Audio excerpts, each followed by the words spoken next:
স্বামী ছাড়া একাকৃত জীবন কাটাতে বিন্দুমাত্র ভয় পায় না স্রোত। এরা সকলের সামনে স্পষ্টভাবে জানিয়ে দিল স্রোত। হ্যাঁ বন্ধুরা, ভিডিওতে লাইক দিয়ে দেখতে থাকুন। স্রোত যখন সকলের সামনে এসে হাজির হয় ঠিক সেই মুহূর্তেই রাইয়ের মা স্রোতকে দেখে বলতে থাকে যে বাবা, তোমার ওর চেহারাটা দেখে ওকে বিন্দুমাত্র মায়া হয় না? তুমি এতটা নির্মম কী করে হতে পারো বলো তো?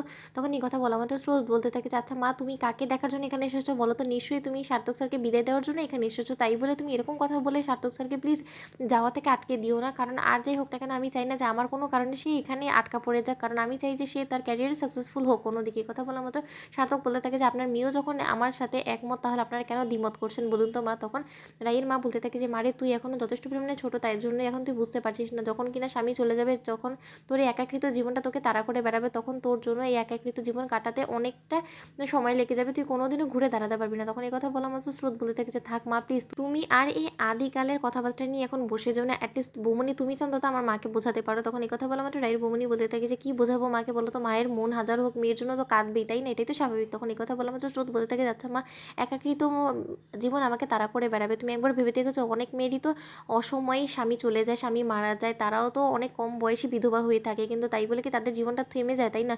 তারা তো নিজেদের মতো করে তাদের জীবনটা লড়াই করার জন্য তারা ঠিকই সমাজের সাথে লড়াই করে যায়। তাহলে নয় তুমি সেটাই ভেবে নাও না আমার জন্য। তখন এই কথা বলা মাত্র সার্থকের পিসিমণি অবাক দৃষ্টিতে স্রোতের দিকে তাকিয়ে থাকে আর বলতে থাকে যে স্রোত, আমি এই বিষয়টা নিয়ে অন্তত তোমার সাথে একমত হতে পারলাম না। তুমি কিসের সাথে কি কম্পেয়ার করছো বলো তো? এখানে সার্থক নিজের ক্যারিয়ারের তাড়নায় বিদেশ যাওয়ার কথা ভাবছে, আর এখানে তুমি ওকে মেরে ফেলে নিজেকে বিধবা বানিয়ে দেওয়ার কথা ভাবছো। কী সব বলছো বলো তো? ভুলভাল একদম এসব কথা বলবে না, কারণ তুমি সদ্যমাত্র বিবাহিত। তাহলে এইসব কথা কেন মুখে আনছো বলো তো? তখন এই কথা বলা মাত্র স্রোত বলতে থাকে যে পারে, আমি কি এমন ভুল কথা বললাম সেটা তো আমার মাথায় ঢুকছে না। পিসিমণি তুমি একবার ভেবে দেখো না, সেই মেয়েরাও তো একা থাকে, তাই না? তারাও তো একা জীবনযাপন করে। তারা তো আর স্বামী চলে যাওয়ার পর নিজের জীবনটাকে থামিয়ে রাখে না। তারাও নিজেদের মতন করে এগিয়ে যাওয়ার চেষ্টা করে। তাহলে আমিও সেটার থেকে ব্যতিক্রম কোনো কিছু তো না। আমি নিজের মতো করে তো অবশ্যই নিজের ক্যারিয়ার ফোকাস করে নিজের মতো করে চলাফেরার চেষ্টা করব।